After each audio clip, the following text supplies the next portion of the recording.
बिस्मिल्लाहिर्रहमानिर्रहीम। अस्सलाम वालेकुम। मेरा नाम डॉक्टर अतहर महमूद है। मैं कार्डियोलॉजिस्ट हूँ और आप वी लॉग भी डॉक्टर अतहर महमूद देख रहे हैं।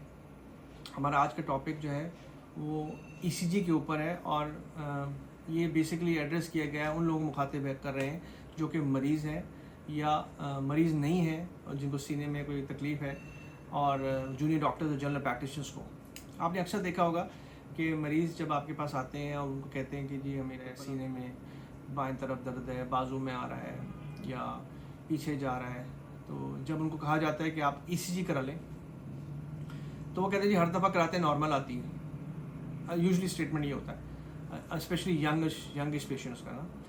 तो एक बात याद रखें कि देखें ईसीजी जो है ना वो सबसे आसान, सबसे सस्ता, सबसे मोस्ट रेडिली अवेलेबल, मतलब हर जगह अवेलेबल लो कॉस्ट टेस्ट है जिसको यूजुअली लोग आम तौर पे डॉक्टर्स पढ़ लेते हैं, जो उसमें ज़्यादा मुश्किल चीज़ें होती हैं, मतलब कि जैसे हार्ट अटैक है या एंजाइना है, उसको पढ़ लेते हैं। तो जब डॉक्टर आपको ये कहे ना कि आप ईसीजी करा लें तो ईसीजी करा लिया करें। दूसरी बात, एक और बात ईसीजी के हवाले से याद रखें कि ईसीजी में जो लकीरें आती हैं ना ग्राफ के ऊपर, वो बाय द टाइम मिट जाती हैं। तो आजकल हर एक के पास वो होता है ना स्मार्टफोन, तो आप पिक्चर लेके रख लिया करें।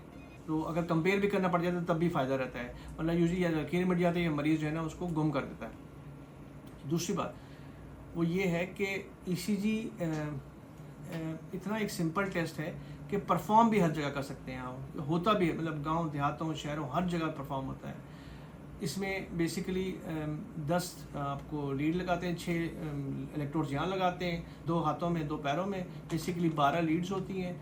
और वो उसको जब वो हो जाती है तो उसको जो भी ईसीजी देखने वाले इंटरप्रेट कर लेते हैं, और आजकल जो टेक्नोलॉजिस्ट हैं वो भी इंटरप्रेट कर लेते हैं। तो अगर किसी को कोई डॉक्टर एडवाइस करता है ईसीजी कराने तो वो ज़रूर करा लिया करें। कई दफ़ा ऐसा होता है कि मरीज़ जो है ना उसने ईसीजी नहीं कराई होती और वो डायरेक्ट एको करवा लेते हैं। एकोकार्डियोग्राम जो है ना अच्छा ज़रूरी टेस्ट है, जहाँ पे ज़रूरत हो करना चाहिए, लेकिन कम से कम ईसीजी उससे पहले ज़रूर कर लेनी चाहिए। इसी तरह एक्सरसाइज टॉलरेंस टेस्ट जो ईटीटी होता है, जो मशीन पे ट्रेडमिल पे करा के टेस्ट करते हैं, उसमें भी कई दफ़ा लोग जो है ना, हम जब ईटीटी के लिए एडवाइस हो जाता है उस पेशेंट का ईसीजी नहीं हुआ होता, और जब ईटीटी का रेस्टिंग ईसीजी हम देखते हैं तो पता चलता है कि उसमें तो ऑलरेडी चेंजेस हैं।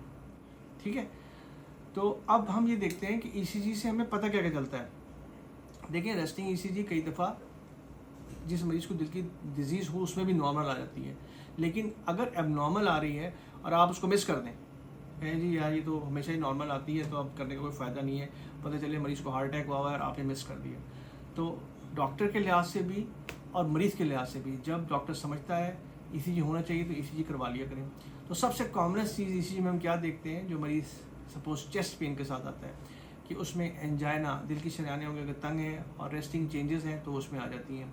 हार्ट अटैक, हर किस्म का हार्ट अटैक जो कि ईसीजी के अंदर आ सकता है वो आ जाता है। कई दफ़ा ऐसा होता है कि ईसीजी में चेंजेस नहीं आ रही थी और मरीज़ को हार्ट अटैक हो रहा होता है, तो उसका कोई क्राइटेरिया है, वो क्राइटेरिया वो डॉक्टर को पता होता है कि मतलब ये कि मरीज़ को चेस्ट पेन हो, ईसीजी में चेंजेस हों और दिल के जो कार्डिक एंजाइम्स हैं वो उसमें भी ख़राबी हो या ख़राब हो, एबनॉर्मल हो, इन तीन में से दो चीज़ें होनी चाहिए। तो अगर ईसीजी नॉर्मल भी है और मरीज़ को टिपिकल कार्डिक डिस्कम्फर्ट है, दिल की तकलीफ़ हो रही है और उसके साथ साथ उसके एंजाइम्स करते हैं वो ज़्यादा हैं, तो फिर उसको हार्ट अटैक ही है। ठीक है, तो आपको हार्ट अटैक का पता चल जाता है, एंजाइना का पता चल जाता है। और दूसरा ये कि कई दफ़ा ऐसा होता है कि अगर किसी मरीज़ को दिल उसका साइज़ बड़ा हुआ हो तो उसमें ऑलरेडी ऐसी चेंजेस होती हैं जिससे डॉक्टर को आइडिया हो जाता है कि ये जो पेशेंट है इसको शायद प्रॉब्ली हार्ट फेलियर का पेशेंट है, उसमें कुछ ऐसी चेंजेस आ रही होती हैं ईसीजी में। मेरा मकसद ईसीजी आपको पढ़ाना नहीं है, मैं स्टूडेंट्स को तो नहीं पढ़ा रहा ईसीजी कि उसमें क्या इंटरवल्स होते हैं, उसमें सेगमेंट्स होते हैं, उसकी वेव्स होती हैं, तो हम इसी पढ़ा नहीं रहे, बस इसी के बारे में ये बता रहे हैं मरीज़ों के बेसिकली एस्पेक्ट से कि उसमें डॉक्टर को पता चल जाता है कि ये पुरानी चेंजेस हैं, हो सकता है पर पेशेंट को पुराना हार्ट फेलियर हो, हार्ट का साइज़ बड़ा हुआ हो। इसी तरह ईसीजी में ये भी पता चल जाता है, उसके कुछ क्राइटेरिया है कि मरीज़ को ब्लड प्रेशर की वजह से या कुछ ब्लड प्रेशर डायबिटीज़ की वजह से उसके हार्ट के मसल जो है ना वो थिक हो गए, मोटे हो गए हों, इसको हाइपरट्रॉफी कहते हैं मेडिकल टर्मिनोलॉजी में, और ये भी ईसीजी में कुछ क्राइटेरिया के मुताबिक आपको पता चल जाता है। तो आपको हार्ट अटैक का पता चल गया, आपको एंजाइना का पता चल गया, इस्कीमिया का पता चल गया, शरीयानों में तंगी है, दूसरा आपको हार्ट डायलेशन अगर साइज़ बड़ा हुआ उसके भी कुछ इंडिकेशन होती है, पता चल जाता है। फिर आपको अगर हार्ट मसल बड़ा हुआ, हाइपरट्रोफी हुआ वो भी पता चल जाता है। कुछ स्पेसिफिक हार्ट की कार्डियोमायोपैथी मसल की डिजीज़ अलग से भी होती है, हाइपरटेंशन डायबिटीज़ के अलावा, जिसमें भी चेंज आती है। जैसे HCM के नाम से डिजीज़ है, हाइपरट्रोफिक कार्डियोमायोपैथी, उसके अंदर भी स्पेसिफिक ECG में चेंजेस होती हैं, जो कि अगर वो करें आप तो आपको पता चल जाता है। इसी तरह हार्ट के अंदर हार्ट ECG के अंदर आपको हार्ट ब्लॉक्स हो जाता है। मरीज़ आता है जी, वो आता है कहते हैं मुझे चक्कर आते हैं, मुझे डिजीनेस होती है, मुझे बेहोशी होती है, तो उसमें चेस्ट में तो कोई नहीं है उसको। उस मरीज़ को भी ECG इसलिए इंपॉर्टेंट है कि मरीज़ों को कई उनको रिदम के प्रॉब्लम होते हैं, उसके अंदर हार्ट ब्लॉक्स होते हैं या हार्ट रेट स्लो हो गया होता है, जिसकी वजह से उनको बेहोशी हो रही होती है या डिजीनेस हो रही होती है, तो वो भी ECG करेंगे तो पता चल जाएगा। जबकि उसको सीने का दर्द नहीं है। इसलिए अगर कोई एल्डरली आता है जिसको उम्र ज़्यादा है, उसको और रिस्क फैक्टर्स हैं, और वो कहता है कि मुझे चक्कर आते हैं, तो ECG उसकी भी ज़रूरी होनी चाहिए। इसी तरह इसके अंदर ब्लॉक्स होते हैं, हार्ट ब्लॉक्स होते हैं मुख्तलिफ तरह के, वो भी इससे पता चल जाते हैं। अगर एक पेशेंट, और ये हार्ट ब्लॉक ज़रूरी नहीं है सिर्फ बड़ी उम्र के लोगों में हो, यंग लोगों में भी हार्ट ब्लॉक्स आ जाते हैं, और टिपिकल प्रेजेंटेशन उनकी भी इसी तरह की होती है, डिजीनेस, चक्कर आना, डिजीनेस या ब्लैकआउट होना या बेहोशी होना, ये सारे उसकी अलामात हैं जिसके अंदर हार्ट ब्लॉक्स में भी ऐसा हो सकता है। तो हार्ट ब्लॉक्स भी आपको इसी चीज़ आपको पता चल जाएगा अगर उस टाइम चल रहा हो। इसी तरह कुछ लोग आते हैं घबराहट के साथ, जिसमें हार्ट रेट, अब इसी करेंगे हार्ट रेट तेज़ होगा, तो अगर हार्ट रेट तेज़ है तो आपको पता चल जाएगा ये रेट क्योंकि इसका ज़्यादा है, उसकी वजह से घबराहट होती है। वो फिजियोलॉजिकल भी हो सकता है, बीमारी की वजह से भी होता है, जैसे किसी को वो एक्सरसाइज करके आता है उसको हार्ट रेट तेज़ हो सकता है, किसी को एंजाइटी है उसकी वजह से भी हार्ट रेट तेज़ हो सकता है, किसी को फीवर है उसकी वजह से भी हार्ट रेट तेज़ हो सकता है, किसी को हार्ट रेट तेज़ रहता है, किसी जैसे आप किसी को एक्सरसाइज करवाते हैं उससे भी हार्ट रेट तेज़ हो जाएगा।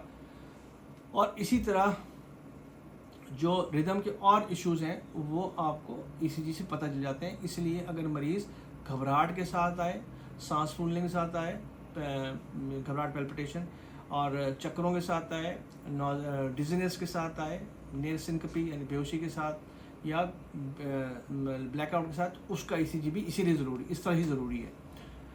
इसके अलावा ECG से आप क्या पता कर सकते हैं? इसके अलावा कुछ ऐसी डिजीज़ होती हैं जैसे किडनी डिजीज़ है, उसके अंदर लोगों का पोटेशियम बढ़ जाता है, तो उसके आपके ECG में उसकी इंडिकेशन होती है, कुछ वेव्स ऐसी होती हैं जिसके अंदर उससे हमें पता चल जाता है, इससे पहले कि लेबॉर्ट्री टेस्ट दे। देखिए आप लेबॉर्ट्री का टेस्ट किसी को CKD डिजीज़ है, डायलिसिस पे है, किडनी डिजीज़ है, आपको शक है कि इसका पोटेशियम ज़्यादा है, तो वो आपको ECG बता देती है। इसको हम अपनी ज़माने हाइपरकैलेमिया कहते हैं। उसके मुकाबले जब आप ब्लड टेस्ट भेजेंगे, ब्लड टेस्ट जो है ना रीनल फंक्शन और इलेक्ट्रोलाइट्स होने टाइम लगता है, तो इससे पहले आप ECG से वो कंक्लूड कर सकते हैं कि इस पेशेंट को पोटेशियम ज़्यादा है।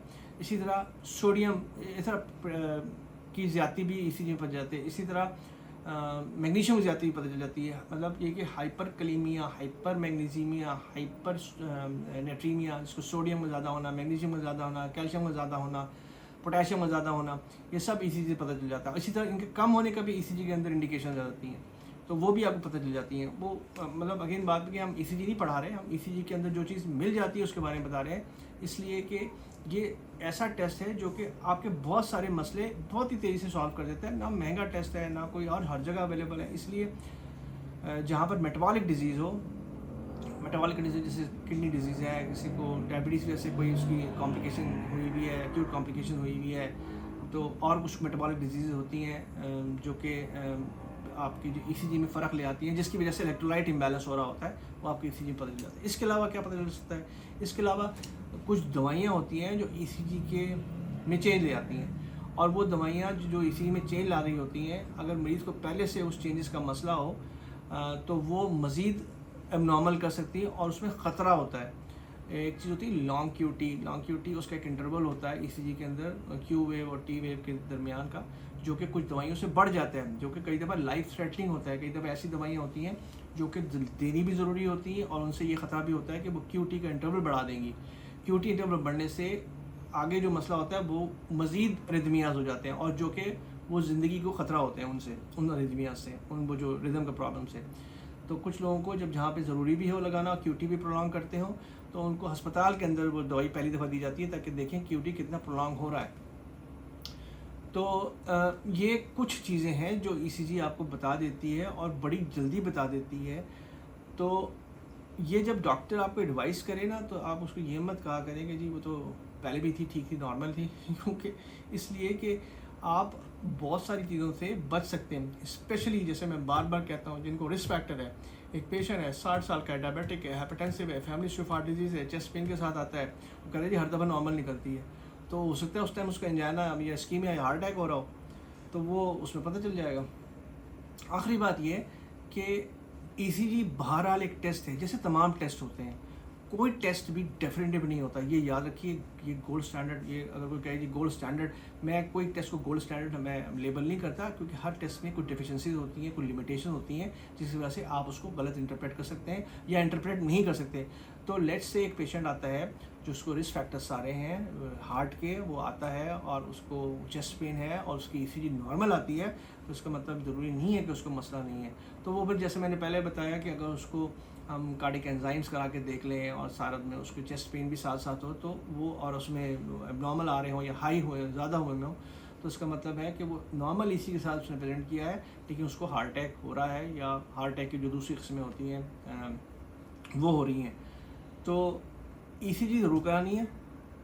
डॉक्टर्स के लिए भी यही बात कि ईसीजी ज़रूर करानी है जहाँ पर भी आपको लगे कि दिल का मसला है, और अगर ईसीजी नॉर्मल है और आप फिर भी समझते हैं तो उसको मज़ीद इन्वेस्टिगेट करें। बहुत शुक्रिया। अस्सलाम वालेकुम।